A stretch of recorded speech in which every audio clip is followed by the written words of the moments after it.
오늘의 말씀은 창세기 18장 8절부터 15절까지 말씀입니다. 우리 한 절씩 교독하겠습니다. 아브라함이 엉긴 젖과 우유와 하인이 요리한 송아지를 가져다가 그들 앞에 차려놓고 나무 아래에 모셔 섬에 그들이 먹으니라. 그들이 아브라함에게 이르되 내 아내 사라가 어디 있느냐 대답하되 장막에 있나이다. 그가 이르시되 내년 이맘때 내가 반드시 내게로 돌아오리니 내 아내 사라에게 아들이 있으리라 하시니 사라가 그 뒤 장막 문에서 들었더라. 아브라함과 사라는 나이 많아 늙었고 사라에게는 여성의 생리가 끊어졌는지라. 사라가 속으로 웃고 이르되 내가 노쇠하였고 내 주인도 늙었으니 내게 무슨 즐거움이 있으리요. 여호와께서 아브라함에게 이르시되 사라가 왜 웃으며 이르기를 내가 늙었거늘 어떻게 아들을 낳으리오 하느냐. 여호와께서 능하지 못한 일이 있겠느냐. 기한이 이를 때에 내가 내게로 돌아오리니 사라에게 아들이 있으리라. 사라가 두려워서 부인하여 이르되 내가 웃지 아니하였나이다. 이르시되 아니라 내가 웃었노라. 아멘. 예, 지난 주일에 우리는 갑자기 찾아오신 하나님, 그 하나님을 바로 단박에 알아보고 최선을 다해서 극진히 대접하는 아브라함에 관해서 함께 나눴습니다. 아브라함이 이렇게 하나님을 바로 알아볼 수 있었던 것, 그리고 하나님을 향해서 그렇게 마음을 다해서 대접할 수 있었던 것, 그것은 하나님과 가까웠기 때문이죠. 가까워요. 친해도 너무 친해요. 그래서 보자마자 알아봐요. 그리고 어떤 것을 주더라도 아깝지 않아요. 아무리 많이 주더라도, 아무리 풍성하게 주더라도 아깝지 않습니다. 예수님 앞에 값비싼 향유를 아낌없이 드릴 수 있었던 거룩한 낭비, 전혀 개의치 않죠. 남들이 뭐라 하든 어떻게 하든 상관이 없습니다. 내 마음에 즐겁습니다. 그리고 그런데 보통 이렇게 친한 사이가 되면 자칫 이제 서로 막 예의를 지키지 못해서 좀 분쟁이 일어나기도 하죠. 오해가 생기기도 합니다. 나를 좀 우습게 보나 하면서 그런 생각이 들기도 하죠. 그런데 아브라함은 그렇지도 않습니다. 하나님과 굉장히 가깝고 하나님과 굉장히 친하지만 지킬 거 딱 지킵니다. 8절 말씀을 보세요. 아브라함이 엉긴 젖과 우유와 하인이 요리한 송아지를 가져다가 그들 앞에 차려놓고 나무 아래에 모셔 섬에 그들이 먹으니라. 나무 아래에 모셔 섬에. 아브라함은요 족장입니다. 수백 명의 우두머리예요. 그렇다면 손님들과 함께 앉아서 식사 교제하면서 그 옆에 모셔 서는 거는 뭐 시종을 부르거나 종을 부르거나 그렇게 했겠죠. 이것이 뭐 일반적인 모습입니다. 그런데 아브라함은 지금 종의 모습을 하고 있습니다. 모셔 서 있어요. 옆에 식사하는데 수발 들고 있다는 거죠. 최고의 것으로 하나님께 드리면서도 본인은 가장 낮은 자의 모습으로 서 있는 거죠. 겸손합니다. 굉장히 겸손합니다. 이처럼 하나님 앞에서는 늘 겸손해야만 합니다. 때로는 보면은 좀 이렇게 나 자신이 드러나기를 원하시는 분들이 있습니다. 다른 사람들 앞에서 내가 뭐 이런 것도 했는데 그러면서 자신을 봐주기를 원하는, 칭찬 듣고 싶고 인정받고 싶고 그렇게 하면서 실력을 뭔가 좀 과시하고 싶어하는 그런 분들이 있어요. 그러면서 이제 또 속으로 또 그런 생각을 하기도 하죠. 하나님 뭐 이 정도 하면 괜찮지 않습니까? 이 정도 하면 괜찮지 않습니까? 하지만 부디 저를 포함해서 우리 모두는요 겸손한 하나님의 일꾼이 되시기를 주님의 이름으로 축원합니다. 무엇을 바라거나 무엇을 얻고 싶어 하거나 그런 것이 아니라요. 니 내일 따지지 않죠. 바쁘다고 핑계대지도 않죠. 아브라함처럼요. 내가 가진 최고의 것들로 가장 좋은 것들로 드리되 겸손하게 드리면서 하나님 앞에 모셔 설 수 있는 사람. 그런 사람을 하나님께서는 굉장히 기뻐하십니다. 이처럼 하나님께서는요. 그 어떤 행위보다도 그 마음을 받으시는 분이시죠. 하나님이 오시니까 아브라함이 어떻게 했습니까? 그 99세 먹은 노인이 좋아서 어쩔 줄을 몰라요. 여기저기 막 촐싹거리면서 막 뛰어다닙니다. 날아다닙니다. 음식 준비시키고 뭐 시키고 그냥 말 한마디면 끝나죠. 여기 손님 오셨으니까 잘 대접해라. 극진히 대접해라. 시종 한 명 불러서 그렇게 얘기하면 끝납니다. 그런데 아브라함이 막 뛰어다녀요. 날아다녀요. 대접하기 위해서 최선을 다합니다. 하나님께서는요. 그 마음을 받으신 거죠. 하나님 얼마나 좋으셨겠습니까? 저는 이런 아브라함의 모습이 우리 예배의 모습이 되면 좋겠어요. 예전에 우리 아이들이 굉장히 어릴 때인데요. 큰 애가 그랬는지 작은 애가 그랬는지 모르겠는데 어린이집에서 부모님 드린다고 음식을 어린이집에서 해왔습니다. 네, 엉망진창이겠죠, 그죠? 그게 아주 자랑스러운 표정으로 엄마에게 주면서 엄마 내가 이거 해왔으니까 먹어 라고 이렇게 얘기를 했대요. 그런데 저희 아내는요 그것을 먹지 않습니다.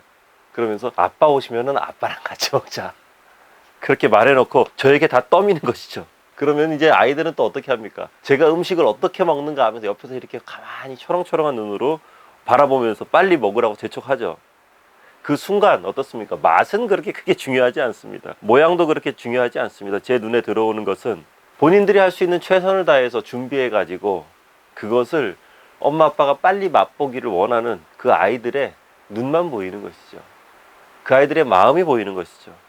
저는 우리의 예배가 좀 이렇게 됐으면 좋겠습니다. 하나님께 최고의 것을 드리고 하나님을 만나서 어쩔 줄 몰라 가지고 이리 뛰고 저리 뛰고 초싹거리고 기대에 찬 마음으로 하나님을 바라보고, 물론 때로는 미성숙한 모습으로, 그리고 때로는 죄인된 모습으로, 그리고 때로는 참 말도 안 되는 그런 모습으로 하나님 앞에 서기도 하지만요, 하나님 앞에 열정과 기대와 감사와 영광을 올려드리면서 하나님 앞에 서기를 원하는 우리의 마음, 그렇게 하면은요 5절 말씀에 나와 있는 것처럼 하나님께서는 그리하라, 그리하라.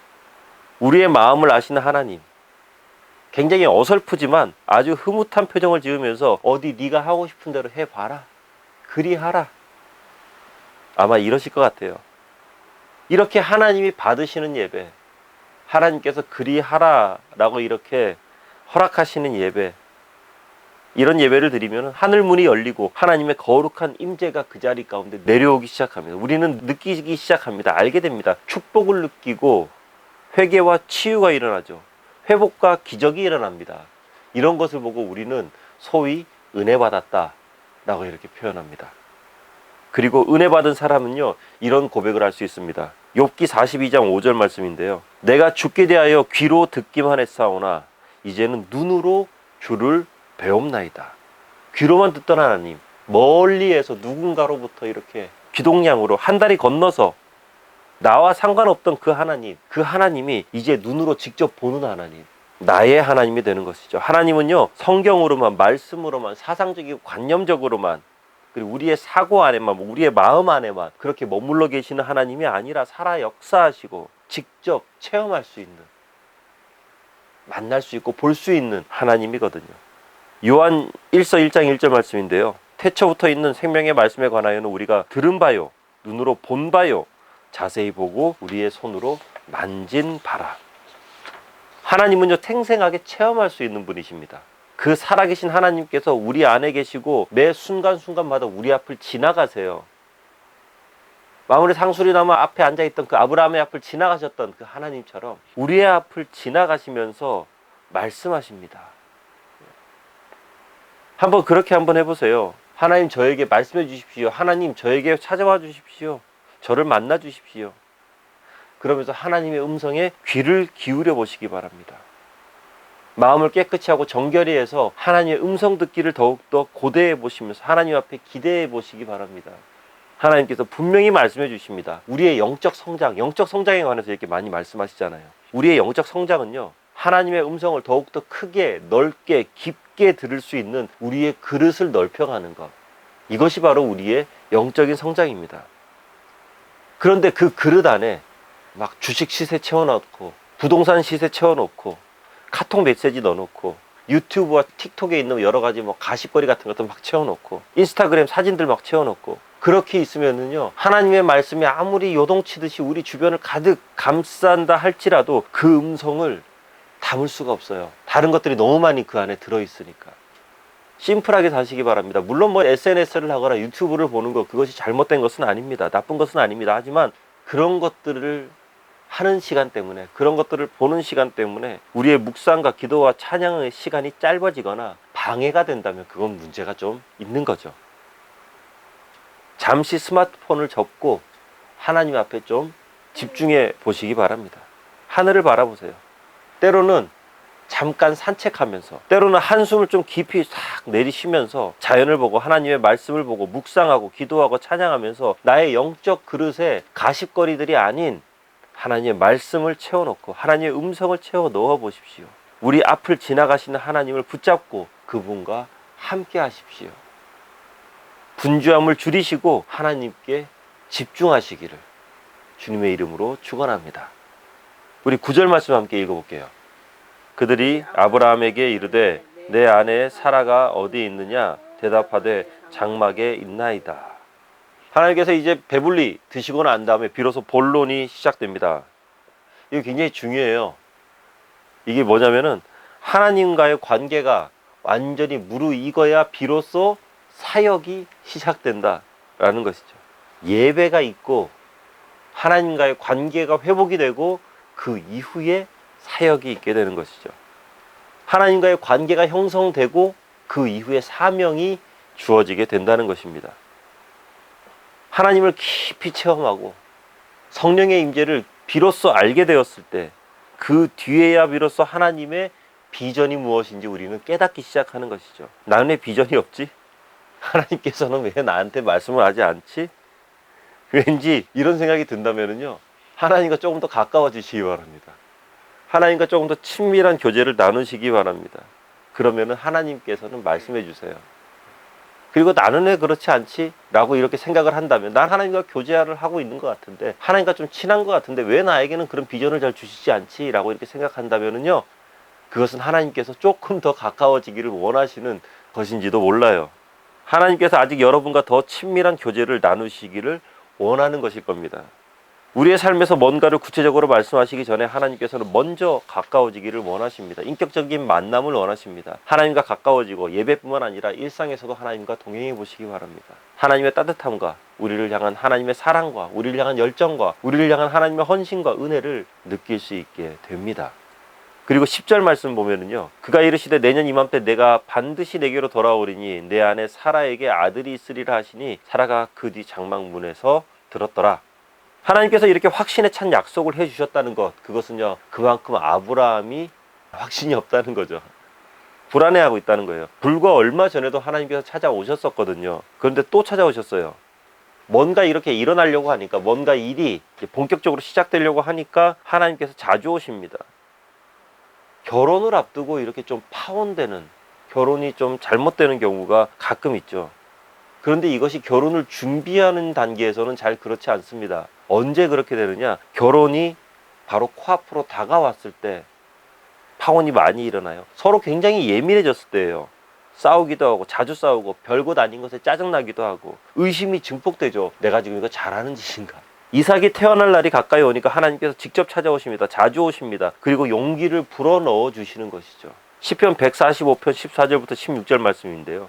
여호와께서는 모든 넘어지는 자들을 붙드시며 비굴한 자들을 일으키시는도다. 모든 사람의 눈이 주를 앙망하오니 주는 때를 따라 그들에게 먹을 것을 주시며 손을 펴사 모든 생물의 소원을 만족하게 하시나이다. 하나님께서 우리의 모든 소원을 다 들어주십니다. 그리고 응답해 주십니다. 우리를 일으켜 주시고요.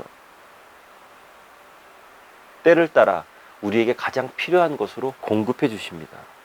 그런데 사라는 어떻게 반응합니까? 우리 11절 12절 말씀 한번 함께 읽어볼게요. 아브라함과 사라는 나이가 많아 늙었고 사라에게는 여성의 생리가 끊어졌는지라. 사라가 속으로 웃고 이르되 내가 노쇠하였고 내 주인도 늙었으니 내게 무슨 즐거움이 있으리요. 생리가 끊어졌습니다. 인간적인 기준에서는 이제 임신이 불가능합니다. 나이도 너무 많습니다. 모든 것이 다 불가능한 그런 상황이죠. 우리가 아무리 좋은 믿음을 가지고 있다 할지라도, 그리고 우리가 아무리 하나님을 향해서 바른 열정과 그리고 바른 신앙을 가지고 있다 할지라도 이렇게 냉정한 현실을 딱 마주치게 되면은요, 왠지 움츠러듭니다. 움츠러들고 이거 괜찮을까? 야, 이거 되려나? 그리고 사라처럼 속으로 웃습니다. 속으로 웃어요. 이게 참 많은 크리스천들이 그런 것 같아요. 속으로 웃어요. 하나님을 믿지만 하나님의 능력은 하나님은 믿는데 능력은 믿지 않는다고 말하기는 좀 그렇죠. 그런데 하나님의 능력을 온전히 믿지 못하는 것 같아요. 하나님의 능력은 성경에다 나오고 나와는 상관없는 뭔가 판타지스러운 그런 것들이라고 생각을 하죠. 왜냐하면 우리의 삶 가운데 더 가까운 것은 인간적인 기준에서 내릴 수 있는 상식선이라는 게 분명히 있거든요. 힘든 현실, 그것이 자꾸만 묵상이 되는 것이죠. 그것이 자꾸만 우리 앞에 놓여 있는 것이죠. 딱 돌이켜보면은 그게 보이는 거예요. 그런데 힘든 현실을 자꾸 묵상하지 마시기 바랍니다. 독초를 자꾸 씹는다고 해서 독초가 약초로 변합니까? 아닙니다. 씹으면 씹을수록 독만 나옵니다. 말씀을 씹으면 은혜가 나오지만 현실을 씹으면 마음의 좌절과 분노만 쌓이게 되는 것이죠. 인간적인 능력의 한계, 내가 할 수 있는 능력의 한계, 이러한 것들을 계속 곱씹다 보면은 하나님께서 나에게 하신 그 약속을 자꾸만 잊게 돼요. 그리고 의심하게 만들죠. 하지만 우리 능력의 한계점이 비로소 주님께서 일하시는 시작점임을 믿으시기 바랍니다.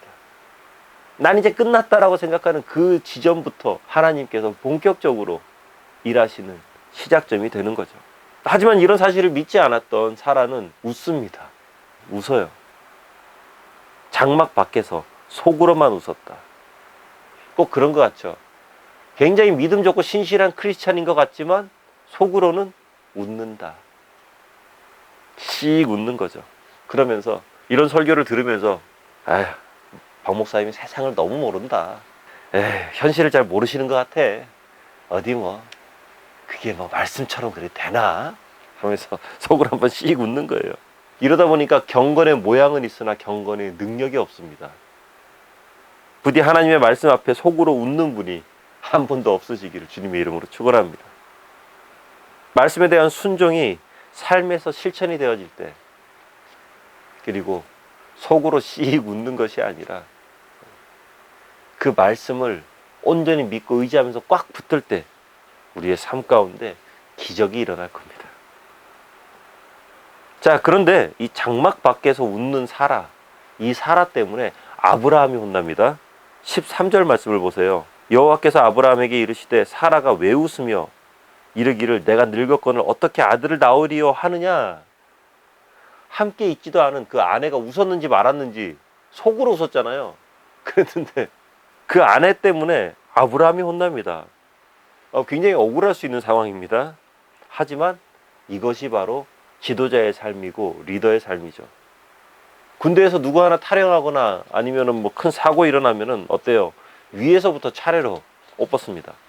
특히 이 말씀을 함께 나누는 우리 형제님들, 한 가정의 영적 지도자로 바로 서시기를 주님의 이름으로 축원합니다.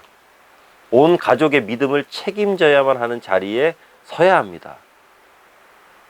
결혼했다고 다 올바른 남편이 되는 것이 아니고 아이만 낳았다고 다 바른 부모가 되는 것이 아니잖아요. 바른 아버지가 되는 것이 아니잖아요. 영적 가장이 되어서 영적 책임을 져야만 비로소 하나님께서 원하시는 나라가 가정 가운데 올바른 모습으로 이루어지게 되는 것입니다. 가장이 바로 서야 돼요. 바로 서 있어야 돼요. 영적으로요. 물론 뭐 돈은 아내가 많이 벌 수도 있습니다. 그리고 가장이 조금 건강하지 못할 수도 있습니다. 잠시 일을 쉴 수도 있습니다. 하지만 영적 가장의 자리만은 절대 타협해서는 안 됩니다. 그 자리만은 내가 꼭 지키고 사수해야만 합니다. 우리가 그것은 붙들고 있어야 돼요. 왜냐하면 그 자리는 하나님께서 세우신 자리고 그 자리는요 책임감과 사명이 있는 자리거든요. 그리고 비록 남성이 아니다 할지라도요 각 가정 가운데 하나님께서 영적 가장의 자리를 맡기신 분들이 분명히 있습니다. 여성분들 중에서 분명히 그런 분들이 있습니다. 책임을 다하셔야 합니다. 그것은 하나님께서 맡기신 거기 때문입니다. 사랑하는 성도 여러분, 부디 올바른 믿음으로 굳게 서시기를 주님의 이름으로 축원합니다. 우리의 가정에는 사라처럼 웃는 사람이 아무도 없었으면 좋겠습니다. 하나님을 향한 바른 믿음만, 올곧은 믿음만 그렇게 딱 서 있는, 그리고 어떤 상황에서도 흔들리지 않은 영적 가장의 모습으로 다들 서 나가시기를 주님의 이름으로 축원합니다. 자, 말씀 마무리하면서 우리 14절 말씀 함께 읽어보겠습니다.